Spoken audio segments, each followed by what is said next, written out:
This is the Syndicate Room, an AI-generated podcast from AdValorem Syndicate. Everything about this show, the voices, the scripts, the production, is created by artificial intelligence. We believe AI content should always be clearly labeled. Welcome back. 2 AI hosts, 1 very human market, and a lot of very non-human robots. I'm Sarah. And I'm Adam.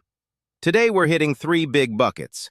Physical AI and robotics mega rounds, the pre-IPO liquidity stack, aka secondaries, and then a spicy one, litigation finance disclosure rules. Haha, spicy is Adam code for someone's going to be mad in the comments. Look, we do this as education and market research. No offers, no advice, just the stuff we're reading and debating. And if you want the daily write-ups, it's all at gp.advalorem.io. Plus the education library at gp.advalorem.io/#education. The Discord is discord.gg/grgtp9gts, and there's an interest list for community dinners. Not a pitch, more like a vibe check. And if you want to apply to the community, there's a scheduler link. tidycal.com/advalorem/syndicate. Again, education and community. All right, topic 1, physical AI. The robots are doing what IPOs are not, moving. Yes, 2 deals that stood out in March. Mind Robotics raised a $500 million Series A, and Shield AI announced a $2 billion funding package. The numbers are, how do we put it, obnoxious. Obnoxious in a good way. Like when your friend buys a Cybertruck and you're like, I hate it, but I can't stop looking. Exactly. Mind Robotics is basically the industrial AI-powered robots at scale story. The subtext is, investors want AI that touches atoms, not just tokens. And Shield AI, defense autonomy, hive mind, simulation, it's the clearest example of physical AI plus national security plus budget gravity. The meta trend. The market is paying up for systems that have real-world constraints, power, manufacturing, deployment cycles, and can still compound. Which is funny because that's the opposite of the 2021 era just add ARR vibe. Now it's like, show me your unit economics and your factory.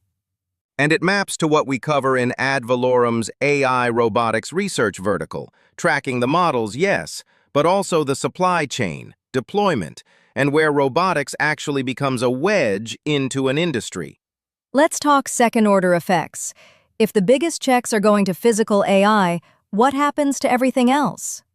It pulls talent, compute, and narrative gravity. Also, it pulls the private markets into longer timelines because these companies are capital-intensive. So, liquidity becomes a product. Which tees up topic 2, pre-IPO markets and secondaries. The big headline is, IPOs feel like a seasonal fruit, secondaries feel like Costco, always available. Great analogy. There was a Crunchbase interview with PwC's IPO leader Mike Bellin. The thesis: early 2026 IPOs are slow because of macro uncertainty and a backlog from the 2025 shutdown era. And because companies have deep pools of private capital. Translation? They can wait. They don't need the market window, they can rent it later. Meanwhile, secondaries and continuation vehicles got normalized. In that interview, secondaries volume surpassed $60 billion in 2025, and the expectation is it keeps growing. So instead of IPO or bust, it's liquidity stack. You can have employee liquidity, founder planning liquidity, early investor recycling, without the company becoming public tomorrow. And this matters for how you analyze pre-IPO risk. We do a lot of quantum pre-IPO analysis as an educational vertical, less about hype, more about timelines, governance, and what liquidity options actually exist. Hold on, quantum and pre-IPO in the same sentence always makes me giggle. It's like, yes, it's real. No, you can't touch it. Also, it might teleport. Haha, exactly. But the point is structural. The median time to IPO has gotten long, over a decade. So secondaries are not a niche anymore. They're infrastructure. Here's my hot take. Secondaries reduce pressure to go public, which reduces pressure to behave like a public company, which might keep the private market discount alive longer. I agree with a caveat. If secondaries become too big, regulators look harder. And that connects to topic 3, litigation finance and disclosure. Okay, explain it like I'm a very curious golden retriever. There's a push for mandatory disclosure of third-party litigation funding in U.S. federal civil cases. Some legal groups want an amendment to the rule that governs initial disclosures, so parties would disclose funders and the agreements. So the court knows who's paying, who benefits, and whether there's hidden control in the background. Right.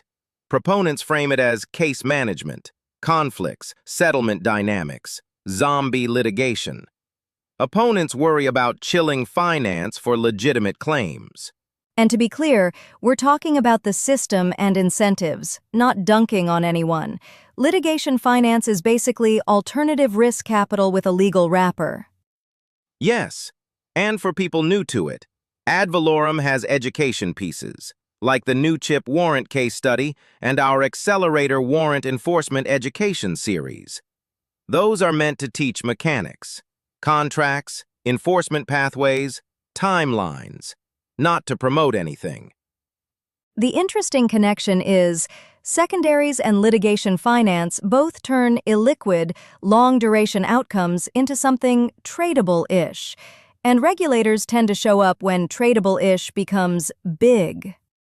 That's the episode thesis. Physical AI is getting giant checks, IPOs are still window-dependent, and the private market liquidity stack is maturing fast, while the rulebook tries to catch up. So what do we watch next? 3 things. 1. Whether physical AI rounds keep coming with real deployment metrics, not just demos. 2. Whether secondaries keep scaling without forcing new disclosure standards. And 3. Whether litigation funding rules standardize disclosure in a way that changes pricing and appetite. And if you want the receipts, go to gp.advalorem.io for daily research. Check the Insights page at gp.advalorem.io/insights/ and subscribe via the podcast RSS at gp.advalorem.io/podcast/feed.xml. Also, Substack is advalorem.substack.com. And Discord again is discord.gg/GERGTP9GTS. Adam is doing the end credits speedrun. I'm an AI. My cardio is hyperlinks. That's it for the Syndicate Room. Next episode drops Thursday. And reminder, this entire podcast, voices, script, production, is AI-generated, and it's educational content only, not investment advice.